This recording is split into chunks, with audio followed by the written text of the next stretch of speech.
All right, today we're going to talk about U.S. economic warfare against Latin America, at least several different Latin American countries, and general U.S. military intervention strategies, often when that economic warfare does not fully work to control those countries. So you see, we have a long list of different countries to talk about.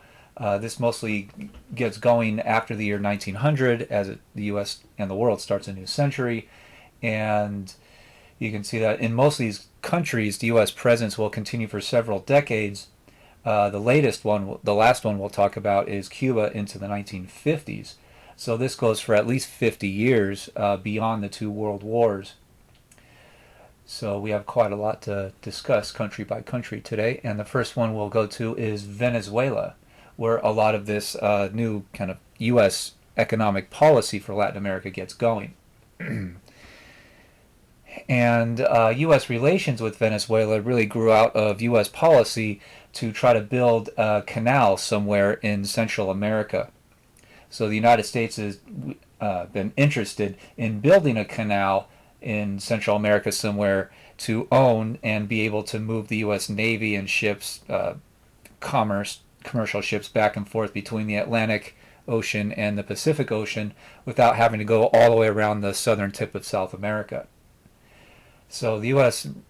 government really wanted that canal because they figured it not just make a lot of money for the U.S., but it would help the U.S. Navy defend the United States because the U.S. has these two different coastlines on two different oceans, and the U.S. government wants the ability to move its warships back and forth along those coastlines quickly, or at least much more quickly than they could going around South America.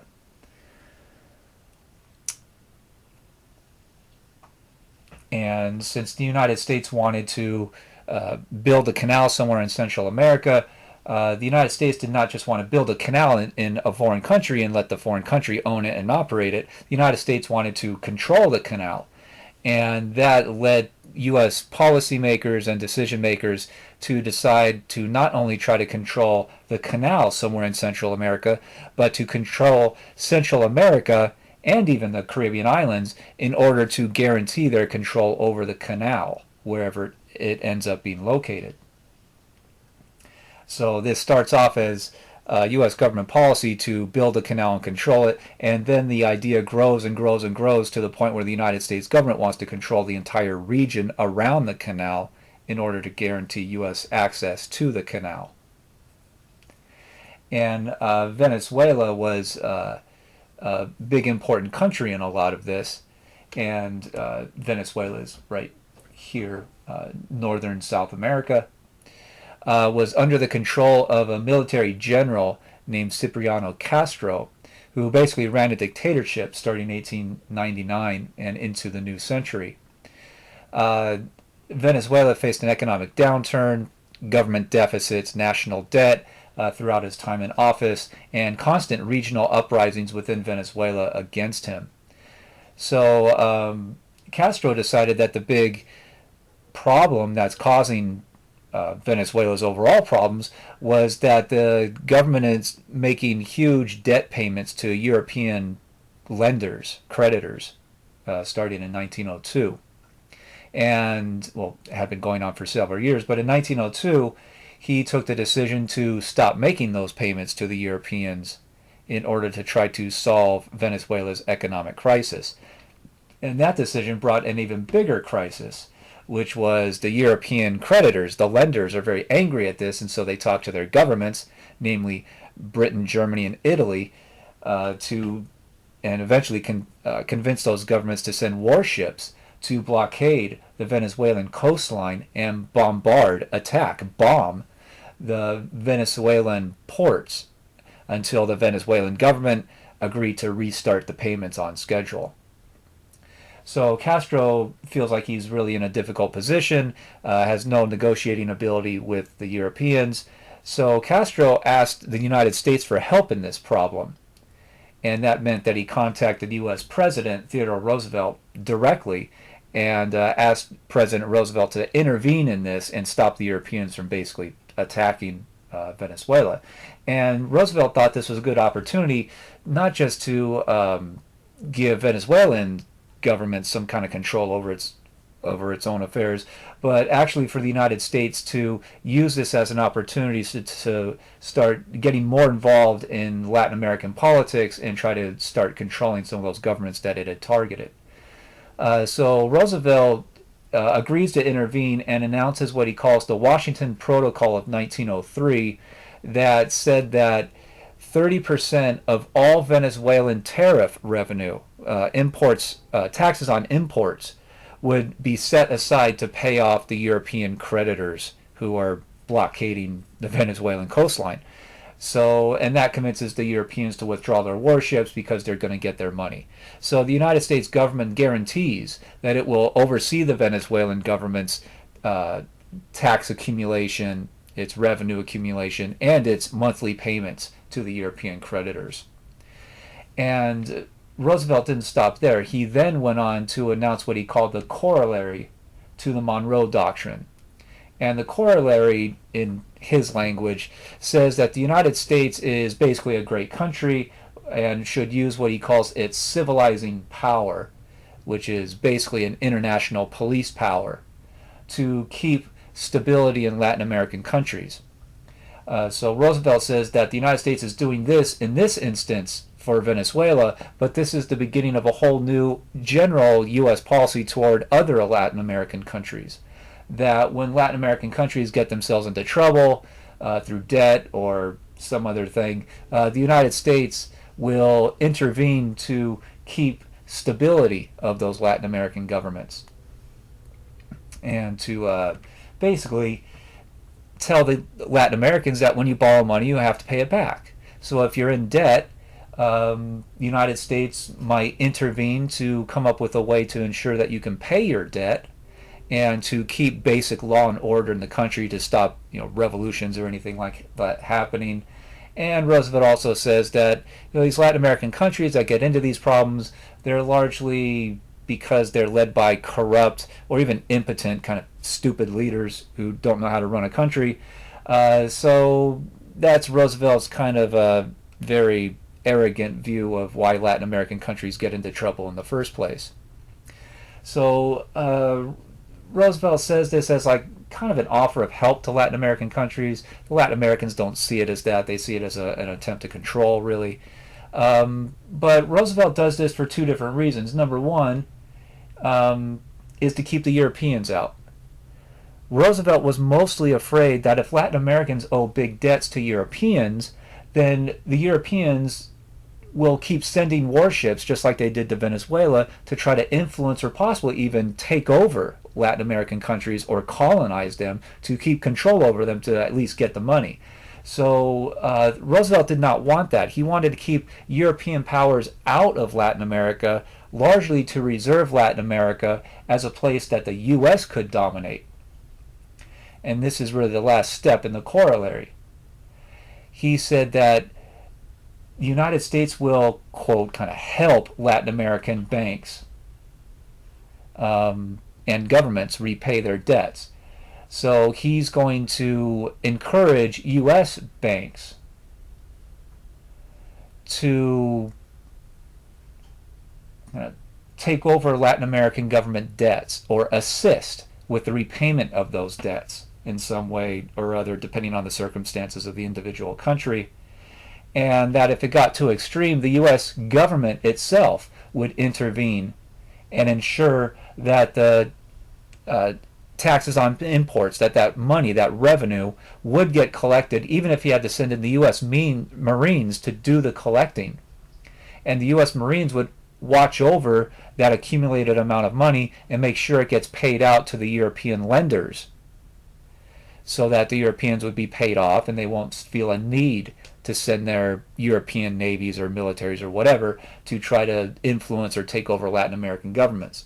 So Roosevelt's entire policy is really to use money and U.S. economic power to influence or even take over Latin American government finances in order to guarantee that the Europeans wouldn't have a reason or an excuse to try to recolonize Latin America, which would leave Latin America open to the U.S. dominating the whole region. So the goal for the United States is pretty obvious. The United States, under this policy, wants to basically take over the European loan system and guarantee repayment. And this will quickly morph into a whole new idea of how the U.S. government interacts and its relations, especially with Latin American countries, that comes to be known as dollar diplomacy under the next U.S. president named Taft.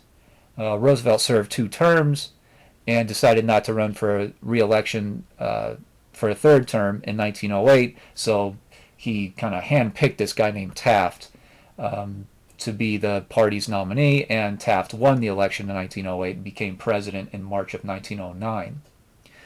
So Taft enters office and completely believes in this dollar diplomacy idea. So the Taft administration will continue this U.S. policy of dominating Latin America, but really without using soldiers. The whole idea is to use U.S. money or U.S. banks or some kind of U.S. financial influence in order to control foreign countries, especially in Latin America.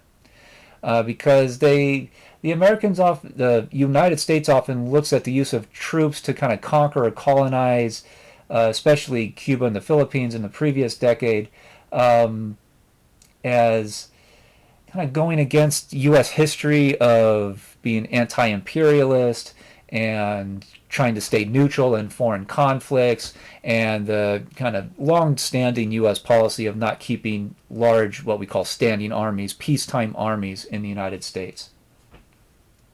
We see peacetime armies today as just kind of natural and normal, but that doesn't really get going until about the late 1940s or so. The United States, up until that time, throughout its whole history since the 1700s, up through the early 1900s, will be very hesitant to keep large peacetime armies. So U.S. policy under Roosevelt had begun a whole new kind of theory of using U.S. economic power as the primary means of projecting power into the rest of the world, using money as a way of creating stable governments that would create some of the best places for U.S. investors to buy up land or factories or make whatever investments they think will make them profit.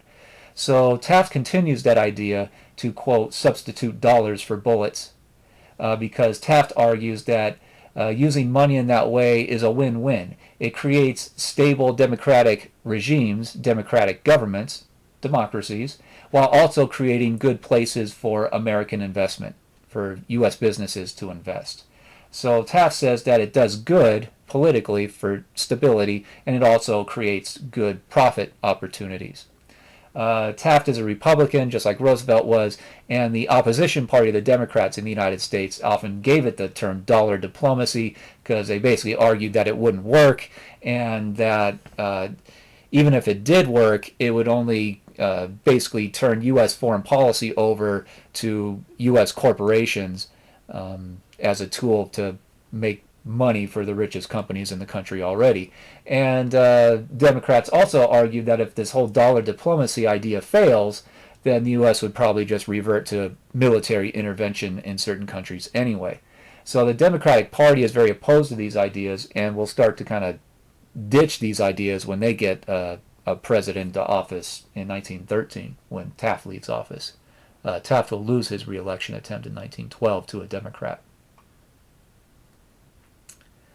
So all these things going on in Venezuela started the ball rolling toward this whole new type of idea about using U.S. economic power as a means to control or dominate or at least influence foreign countries, especially in the rest of the Americas.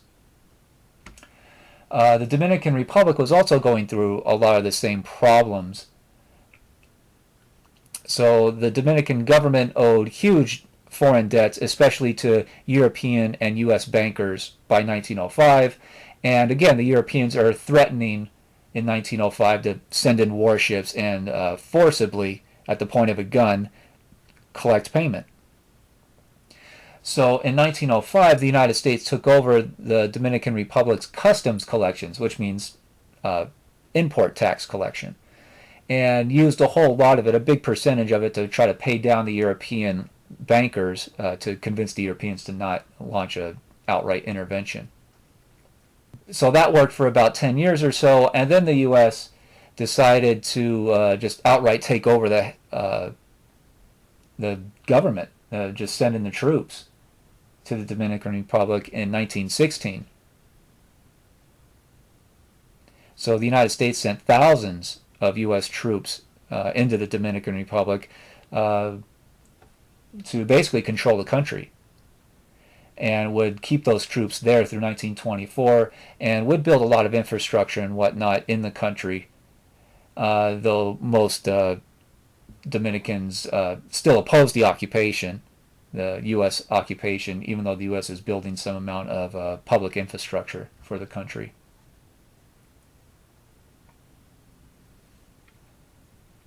Much the same is going on in Nicaragua in the early 1900s also. So the United States have been interested in building a canal through Nicaragua going back even to the mid 1800s. So that's a long-standing kind of U.S. thing it talks to the Nicaraguan governments about over the years. Um, the Nicaraguan government, especially under a dictator named Jose Santos Zelaya, continued to resist U.S. attempts to build a canal in the 1890s and early 1900s because he realized the U.S. would want to completely control a canal, even though the canal would be in Nicaragua. So the United States in 1910 got sick of that leader, and so they helped a revolutionary force push him out of office in 1910. And the U.S. helped appoint a new president for Nicaragua in 1910. And all of this, the overthrow of the government, basically really panicked a lot of the European bankers who had given loans to Nicaraguan government and businesses. So the new president asked the U.S. for help in defending Nicaragua, the Nicaraguan people, and U.S. economic interest against a possible European invasion. So President Taft sent U.S. Marines in 1910 and New York-based bankers into Nicaragua in the same year to negotiate and eventually get a deal to help the Nicaraguan debt financing, to help run it and help pay it down in exchange for U.S. control over the Nicaraguan National Bank and the country's entire railroad system. So the United States declares Nicaragua to be an official, quote, protectorate of the United States, and the U.S. will largely run the Nicaraguan government until 1933, when a new U.S. president will enter office and end that protectorate and try to kind of withdraw troops from a lot of Latin American countries by that point. He'll want to basically change U.S. foreign policy a bit.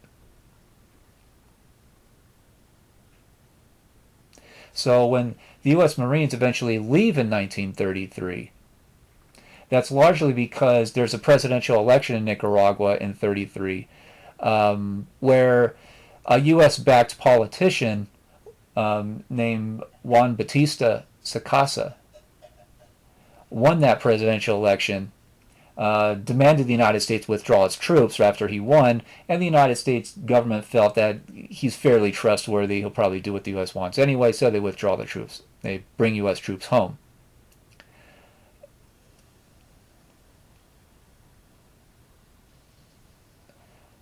But in the same year, in 1933, a guerrilla movement, a revolutionary movement, breaks out in Nicaragua against Sacasa's government, and a lot of the kind of financial elites, the business owners in Nicaragua, the big landowners that the revolutionaries complained were really collaborators with the United States to allow the United States to control the country.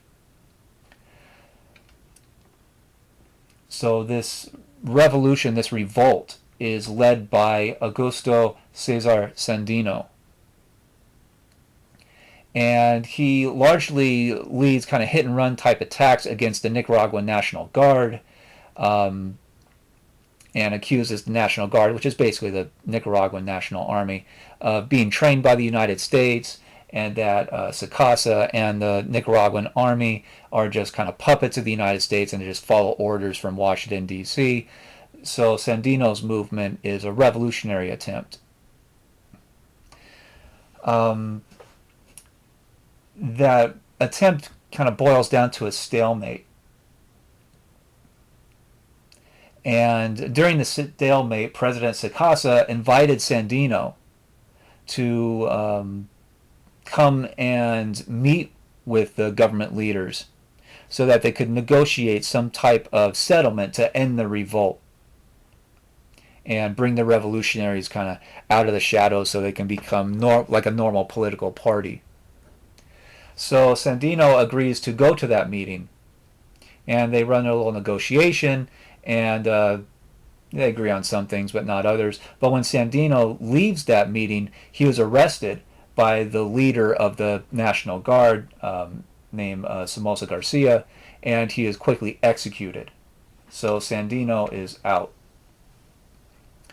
The National Guard, now that they've kind of decapitated the revolutionary movement, Somoza Garcia unleashes the National Guard against their own government and overthrows Batista in 1936.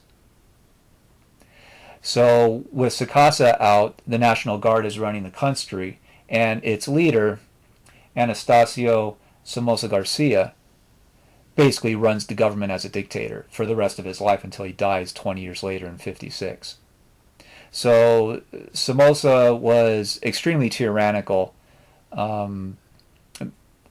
used his power over the government, basically a military dictatorship, to make a giant fortune for his family. He made political alliances with the big landowners and the business elite in the country. So he got the rich people on his side. Promoted a lot of kind of national economic growth policies, and also promised to keep any potential communist out of the Nicaraguan government in order to get friendship with the United States.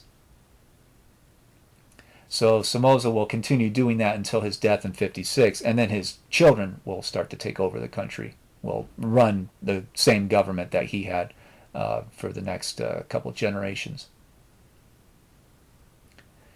And that takes us to Haiti, going into 1910. Haiti between 1910 and 1915 had 7 different presidents in just 5 years. So the Haitian government is fairly unstable. There's a lot of anger and a lot of resentment. U.S. warships had been in Haiti's waters for several years in the 19-teens in order to force the Haitian government to make its payments to foreign banks, largely U.S.-based banks.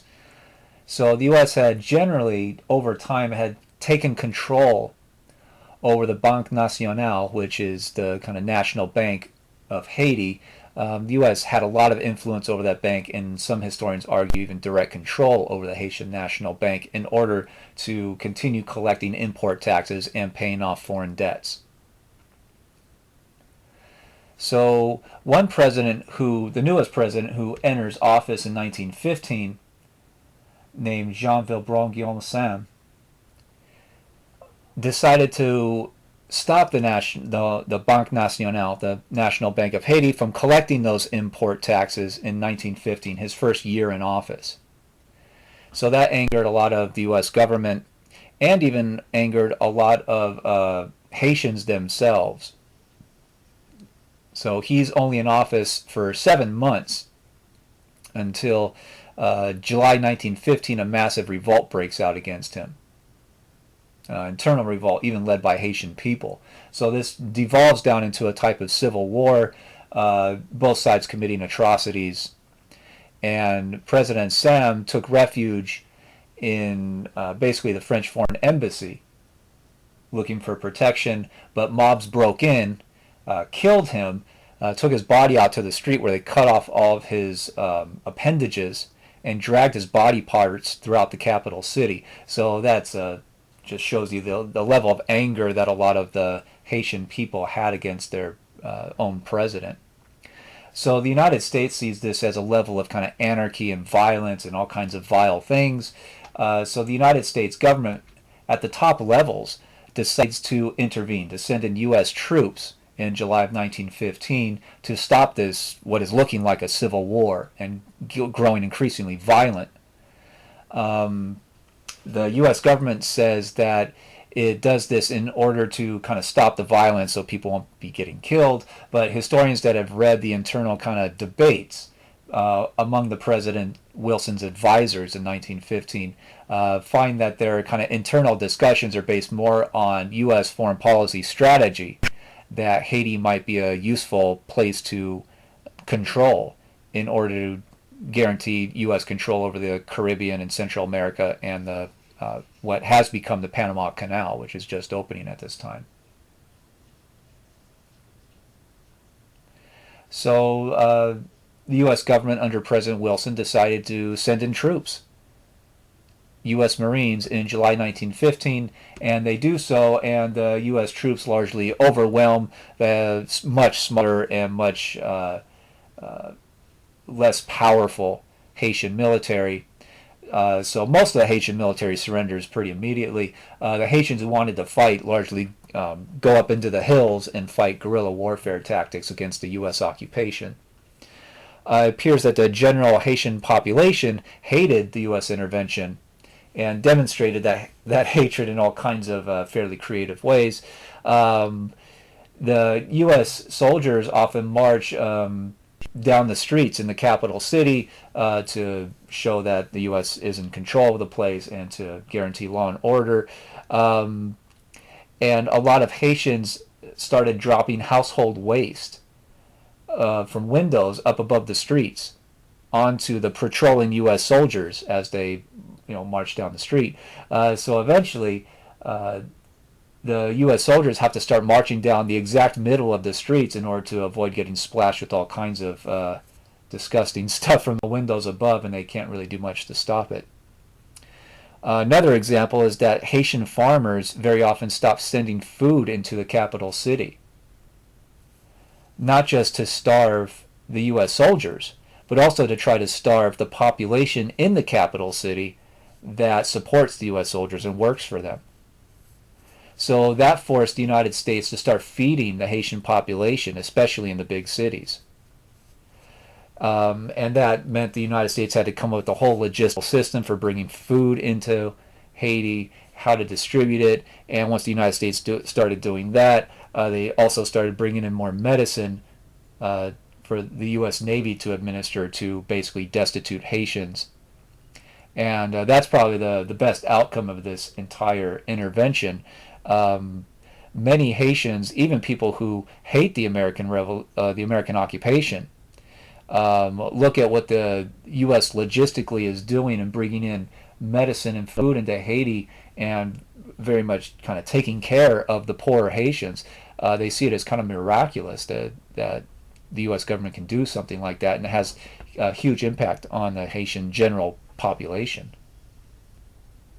So the United States intervention restarted U.S. control over the Banque Nationale, the Haitian National Bank. So the U.S. government basically controls the Haitian National Bank, runs the import tax collection, runs the repayment system to foreign creditors, foreign lenders, and basically gave the U.S. control over the Haitian government's entire revenue system.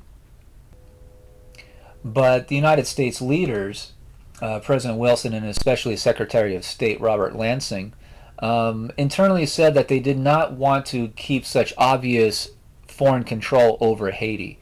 They didn't want it to be clear and obvious to the Haitian people that the United States controls their government, is running all their tax systems and financial systems and whatnot, because that seems to be feeding the anger in the Haitian population that continues this guerrilla movement.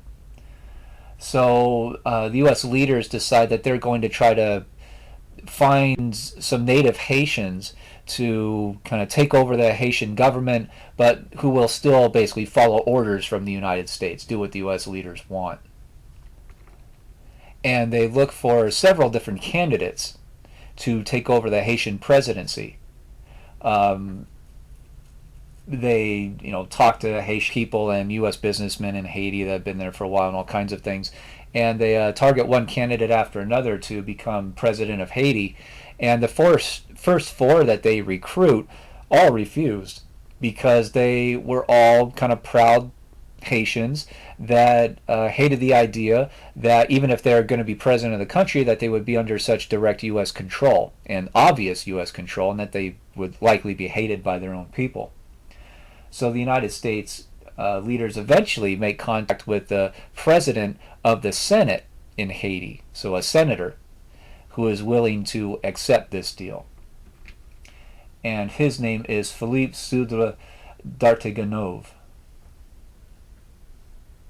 So he's the one that the United States government eventually finds who's willing to take this deal.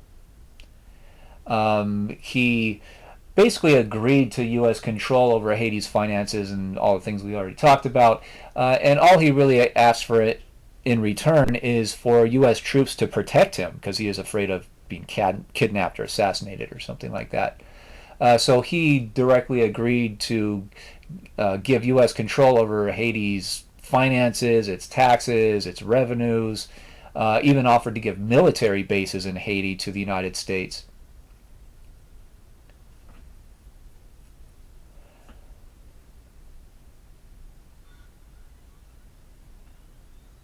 He also agreed to give into the U.S. ownership of Haiti's national railway system and to settle all problems with the Banque Nationale, basically to turn over the bank to U.S. control.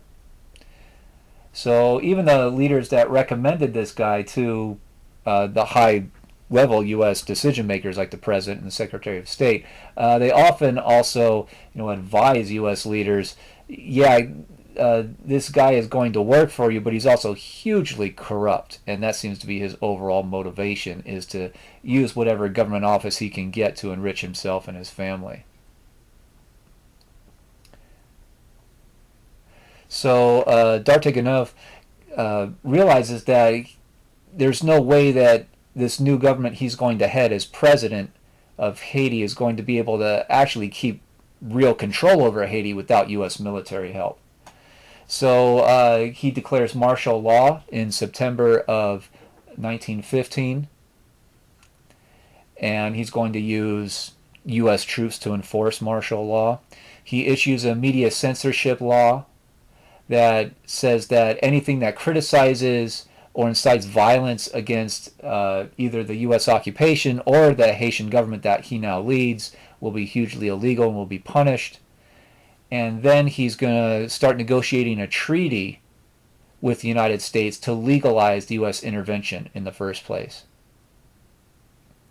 So the United States has picked a Haitian leader who is now going to be the leader of the Haitian negotiation to determine what kind of power the United States government is going to have in Haiti for the long term.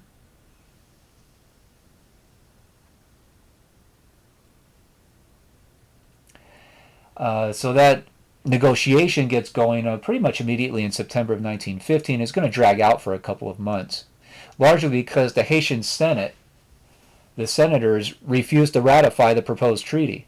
They think it gives way too much power to the United States to basically run the Haitian government. And they hate the idea of U.S. having control over the Haitian tax system and most major financial systems, economic systems, and businesses in Haiti. And the United States government is only able to convince the senators to ratify the treaty when it starts to threaten those senators with charges of bribery. So the United States government says to the senators, you either ratify this treaty or we're going to start investigating you for corruption basically within the Haitian government going back many years. And if we find something, you can largely go to jail, possibly for quite a long time. So very quickly after that, the senators ratified this treaty that D'Arteganov had negotiated. And then the United States ratified the treaty on its side without any level of debate within a few months. So this new treaty will give the United States all kinds of power in Haiti. The treaty gives the U.S. power to directly control Haitian revenue and other government finances. The treaty literally says that Haiti, the Haitian government, cannot change its taxes or borrow money, take on more national debt, at least without permission from its kind of U.S. overseers.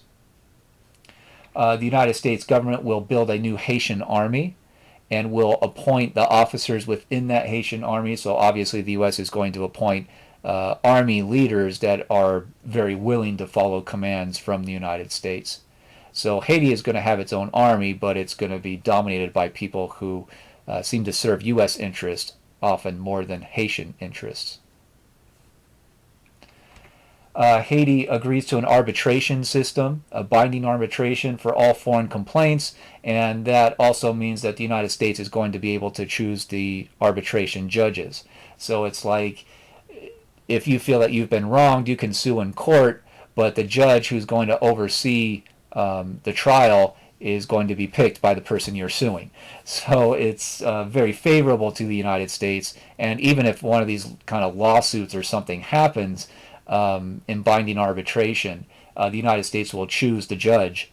So it is trying to determine what the outcome is. And we often see that with binding arbitration even today, especially with credit card companies. If you ever read the fine print on your credit card agreements, you almost always agree to binding arbitration and that the credit card company will get to pick the judge in the trial.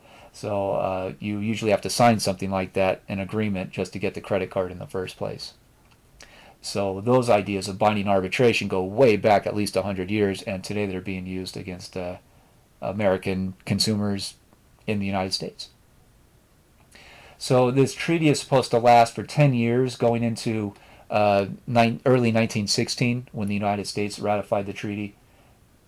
It's supposed to start at that point and then go for 10 years until 1926, but then over the years gets extended pretty frequently until 1936. So this very one-sided treaty is in power for 20 years.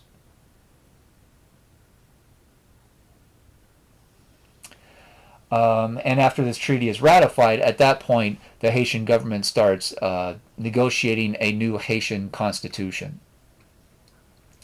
And they're going to pass that a couple years later in 1918. But the Haitian Constitution has all kinds of things involved in it. It'll allow foreigners to own land, which is a big controversial thing going back to the Haitian Revolution of the 1790s. But the U.S. Marines, the U.S. occupation continues into the early 1930s. So this goes on for decades. The U.S. has a military presence in Haiti to dominate the Haitian government for decades. The United States keeps very close control over Haitian finances, largely by appointing U.S. financial advisors to make decisions about how the Haitian economy should run, how if the Haitian government should be allowed to take on new debt, or if it should be able to alter its tax rates, or if its tariff rates, or make really any major new investments, especially in public infrastructure, sewers, schools, hospitals, those types of things. And largely, the U.S. advisors say that the Haitian government should hold off on those types of investments until all U.S. lenders, all U.S. bankers would be paid off. And so that kind of drags out for even another decade until 1947, when the last U.S. lenders are paid off. And that's when the United States will start to relax some of that direct financial control. So the United States will keep its military in Haiti until 1934. And that's when it withdraws its troops, but its financial control over Haiti extends until at least 1947.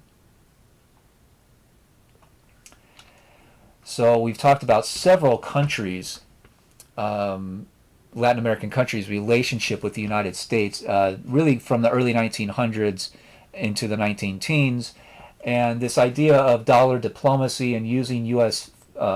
Economic power to try to control foreign countries is kind of used in a trial phase in the early 1900s and up until about 1919 or so, 1918. And it seems to work.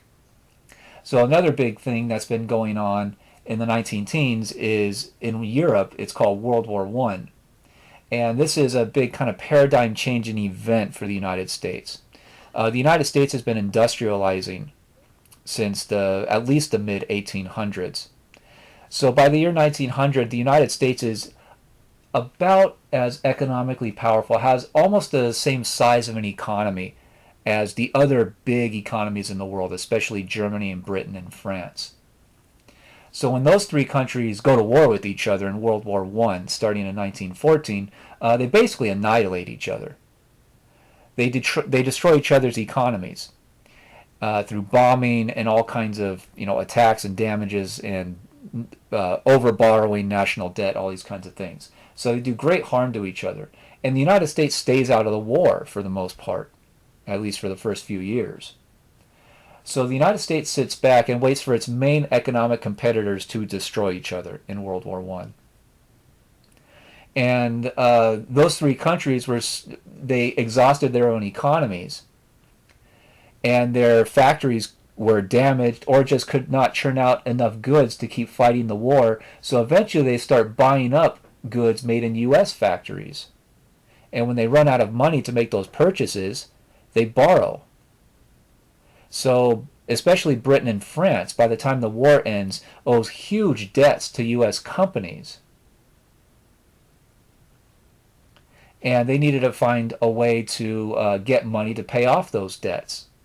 And they get money by declaring they basically defeated Germany in the war, and they forced Germany to accept a treaty that defines Germany as the cause of the war, and that Germany is going to have to pay huge, unfathomable amounts of money, especially to Britain and France, for the next 70 years. So that basically destroys the German economy in order to get as much money out of Germany into Britain and France, so that Britain and France can rebuild their countries after the war while also paying off their loans to the United States. And the United States is watching all this. And all these kind of negotiations and machinations convince U.S. leaders that this is the right moment for the United States basically to try to take over the world. But the United States still does not want to use its troops to do that, especially in Europe. The United States instead wants to use its money and its economic clout. And a lot of textbooks and documentaries describe the United States as an isolationist country in the 1920s and 30s, and it's simply not true. The United States just ramped up the dollar diplomacy idea and started using its money, its economic clout, to try to rule the world. And this is basically economic warfare. And the United States is going to start especially using this in the 1920s against not just Latin America, but all of its potential adversaries around the world. And the United States is the dominant economy of the world, starting really in about 1917 or so, but for all intents and purposes, the post-war era that starts in 1920. And the United States is still the dominant economy of the world today. So the United States in 1920 is going to start trying to figure out ways to ensure its dominance, use its money to ensure its control over the world.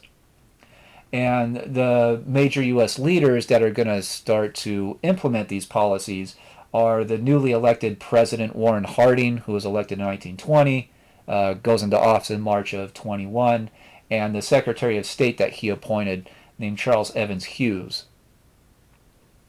So their economic policies are pretty militant. They're going to force the rest of the world to accept U.S. economic demands. And their biggest economic demand is what they call the open door, which means what you would generally call freedom of the seas. That any country should be able to allow its businesses to go from their country to any foreign country without foreign countries trying to stop it or slow it down or anything like that. So there should be an open door. Businesses from any country should be allowed to buy and sell products in any other country. And that's the kind of cornerstone of U.S. demands for the world. And the United States wants that because the U.S. has the biggest and most powerful economy. So if the whole world is open, that means that the United States will probably tend to dominate international trade, will dominate the worldwide economy. So they also declare that the United States is going to build up its navy. It's going to build a whole lot of warships because they figure that they're going to need a strong navy to enforce the open door. If some other country in some other part of the world tries to kind of shut off its country and go isolationist, it's going to take a strong navy to go in and force that country to reopen. So the United States is going to get back on board with building more warships to make itself into the biggest navy in the world, or at least one of the biggest navies. Their other policy is what they call no foreign entanglements, which means no official foreign treaties that would tie the United States into defending other countries, because they thought that's why all these European countries ended up fighting each other in World War I. And at the same time that these leaders say that the United States is going to start ramping up the size of its navy, the power of its naval forces, they also tell the rest of the world, you are not going to be allowed to build more than us as a navy. And they convene this International Naval Conference in Washington, D.C., where the United States says that the United States is going to build up its navy, and countries that are friendly to the United States will be able to be permitted to build up their navies to a certain percentage of what the U.S. has. So like Britain is the closest U.S. ally, so if the United States has 100 warships, then Britain will be allowed to have 100 warships. France, I think, was going to be allowed to have like 70. Japan was going to be allowed to have like 50 or 60. Germany, because it's a potential enemy, is going to be allowed to have like 10.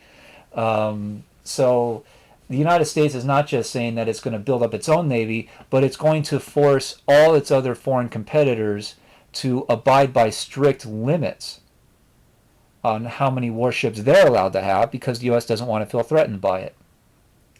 And the big question is, why would foreign countries abide by this? It's because the United States threatens to economically destroy any country that opposes this. The United States basically says, a lot of you other countries owe the United States a lot of money because of World War I, like we were just talking about. So if your government decides to build beyond the limits that we are setting for you, then we will immediately call in all those war debts, force you to pay it off, and watch your economy be destroyed. And if that's not enough of a threat, and you want to get into an arms race with the United States, guess what? The United States has more money. If you want to get into an arms race, okay, we can do that because we have more money, so we'll just outspend you. We'll always have more warships against any potential enemy. So basically, we'll bury you if it comes down to it. So you can either have your economy destroyed by us calling in your war debts, or you can destroy your economy by trying to keep up with our military spending, which you won't be able to do. And when it comes down to some kind of conflict, we're going to have more ships, more warships than you, so maybe we'll just destroy you militarily someday. So this is hardcore economic warfare. This is hardball. The United States is trying to run the world with the threat of its financial clout, its economic power. And it works fairly well for the United States, at least for a while, for really the rest of the decade. The United States is able to keep the German economy somewhat afloat so it can keep making its payments to Britain and France, so that Britain and France can keep making their payments to the United States, and this kind of merry-go-round of money keeps going. But then a big problem happens in 1929. The U.S. stock market crashed. And that started what we now call, is the first step in what we now call the Great Depression. And when that ball starts rolling, the United States doesn't really have that economic threat anymore. The Great Depression is going to spread to virtually every country on the globe. So the U.S. attempt to use its financial clout to run the world was successful in the 1920s until the Great Depression basically pulled the rug out from under the U.S. leaders' feet, and suddenly they didn't have that economic threat anymore because the U.S. economy is struggling just as badly as many foreign economies. So in the 1930s, economically, it becomes basically everybody for themselves. And the United States economically starts paying more attention to its own internal crisis than trying to continue running the world with money in the 1930s. But we're going to go back and talk about one more country before we end for the day. And this country is going to be Cuba, so we're going to go way back into the early 1900s and try to get through some Cuban history into the 1950s at least. So Cuba is the biggest island in the Caribbean. It is often defined as historians as potentially the most important, has the biggest, most vibrant economy, has often the biggest population in the Caribbean, has the most resources. So it is kind of a keystone of the Caribbean for any country or any power that wants to control the Caribbean. And the U.S., as we've seen, already wanted to do that in the early 1900s. So we've already talked about how the United States launched a war against Cuba, the Spanish colony of Cuba, and the United States won that war and colonized the Philippines as a result, and really took a lot of control over Cuba through the Platt Amendment. So we've gone through much of that already. So now, in the post-Platt Amendment era into the 1900s, the United States still has a lot of influence over Cuba. And through each step of all this, the United States businesses, U.S.-based businesses, will take increasing amount of control over Cuba's economy.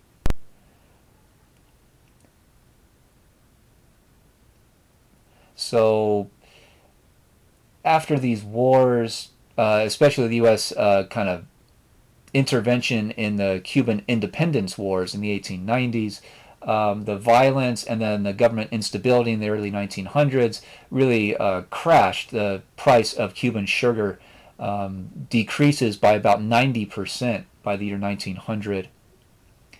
So U.S. investors have a good opportunity to buy up a lot of Cuban sugarcane fields and plantations. So by 1912 or so, the U.S. investors owned something like 10% of all land in Cuba, and then kept buying more and more Cuban businesses and more Cuban land, to the point where U.S.-owned companies will own about 75% of all Cuban sugar production by 1928. So they own the vast majority of what are supposed to be kind of Cuban-based businesses by the time the Great Depression started. And they'll have own at least half of those Cuban sugar businesses until the 1950s. So at the same time, in the 1930s, the U.S. Congress will pass a series of kind of price controls to deal with the Great Depression, and a part of that is to declare a quota for sugar imports into the United States, and what percentage of the U.S. market different foreign countries are going to be allowed to import sugar into the United States. And they say that they give a 28% quota of the U.S. sugar market to supposedly Cuban businesses. So by doing that, they basically restrict the amount of sugar that can be brought from Cuba into the United States in the 1930s and going forward. And therefore, the U.S. government kind of logistically controls a big chunk of Cuba's national economy, and will keep that control in place until 1960, when other Cuban leaders will make other decisions and try to start new negotiations. So U.S. businesses, U.S. investors are increasing their foothold, their control, their grip over the Cuban economy year after year after year, at least into the 1930s. Politically, a presidential candidate named Gerardo Machado won the 1925 Cuban election for president, and so he goes into office in 1925, and when he was getting close to his re-election year, he basically stopped those elections from happening and declared that he would extend his term as president uh, into a second term, which was completely and grossly unconstitutional, and starts a massive protest movement against him. So he's going to be in office into the early 1930s, and Cuban workers, university students, there's a pretty popular kind of anti-Machado movement growing in Cuba in the late 20s and early 30s, right, starting at the point where he extended his term. And that protest movement only grew dramatically when the Depression got going and just destroyed sugar prices in Cuba, and unemployment in Cuba exploded. So there's not just an anti-Machado movement politically, but there's like a general feeling in Cuba that the government in general is not working very well, so something has to be done. So the U.S. allowed Machado to continue in office and allowed him to continue militarily repressing this movement against him. So protests keep growing and growing. They start to include more middle class workers like teachers and lawyers and doctors and professors and things like that. People who usually are not like really politically radical.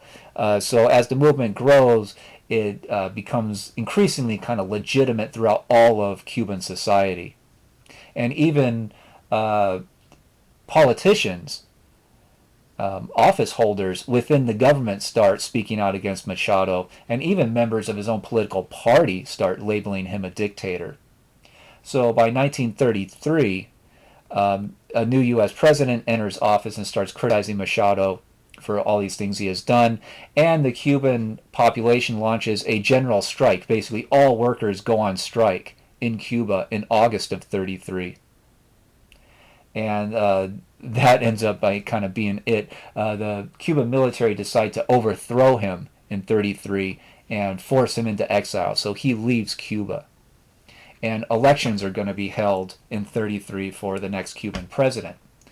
And because the protest movement were the kind of most mobilized and active political force in Cuba at this point, they get their candidate, their guy elected. And he's actually a professor, a university professor named Ramon Grau San Martin. So he gets elected president of Cuba on the kind of wave of this protest movement.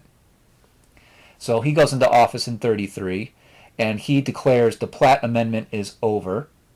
He builds a minimum wage for Cuban workers. He enacted voting rights for women and created major land and labor reforms. And he did all that in just his first 3 months in office. So he is seen as a young, energetic, paradigm-changing president, and has the mass support of the Cuban population for doing these things. These are all very popular policies in Cuba, but they're not very popular in the United States. The U.S. ambassador in Cuba, watching all this, sends messages to Washington, D.C., saying that San Martin looks like a communist, or he's behaving like a communist, even if he doesn't say he's a communist. And the U.S. government starts making contact with military leaders in Cuba to overthrow San Martin, get him out of office, because they're afraid that he's basically a closet communist. He's not saying so publicly, but he's moving in that direction. So the United States doesn't want that, and so they make a deal with the Cuban military to overthrow him. And the military leader who overthrows San Martin in 33 is named Fulgencio Batista. So he's the big military leader of the coup. But he does not become president of Cuba himself. He remains leader of the military, and he kind of stays in the background. Another president is appointed that the U.S. Is friendly toward. And Batista remains in control of the military and kind of stays in the background, largely controlling the Cuban government and making deals with the U.S. leaders. So this president will continue in office for a while, but Batista still dominates Cuban politics from the background. The Platt Amendment is the U.S. accepts the end of the Platt Amendment in 34, but the United States keeps a military base at Guantanamo Bay in Cuba. And there's other elections that'll go on through the 1930s. There's an election in 36. A president is elected, but Batista is still really the main politician kind of behind the presidency that has a lot of government influence. And then Batista himself decides to run for the presidency in the elections in 1940, which he wins, and he enters office and helps write actually a fairly progressive Cuban constitution in 1940. San Martin comes back when Batista is ready to go for re-election in 44. And San Martin actually won the election of 1944. So he re-enters the presidency, but he had largely grown fairly corrupt by then in the years between, the 10 years, 11 years between the last time he was president. He had to make a lot of deals to lead a new political party to get back into power. So he's not nearly as effective as he was in his first go-around as president. So there's a lot of scandals in his administration that angered the population. So he's so unpopular that he cannot even really run for re-election in 48. So his party's next most popular politician, runs for president for that party in 48, and that guy got elected. But he's even more corrupt eventually when he gets into office. So by 1952, when a new presidential election seems ready to go, Batista has had enough, and he launched a military coup in 1952, before the elections even happened, and set up a dictatorship under himself in 52 that he will run until 1959. So that dictatorship is obvious. It's very clearly under making deals with the United States to keep control over Cuba for U.S. interest. So Batista is largely seen throughout Cuba as a U.S. puppet. He runs the country as a military dictator, but he largely follows orders from the United States. And overall, throughout this whole kind of era, 1920s, 30s, 40s, now getting into the 50s, there's very little change in the Cuban economy through all these years, which convinced many Cubans that the political system is entirely corrupt. Voting doesn't really matter because some U.S.-backed leader is going to get into power one way or the other. And that the political leaders and the Cuban military have made deals with the biggest landowners, the big businessmen, the rich people in Cuba. So there's like this kind of combination of the rich people in Cuba, the Cuban military under Batista, and they're both making deals with each other and with the U.S. in order to guarantee that especially under Batista, the Cuban government will be stable to serve all of their interest and not serve the Cuban people's interest.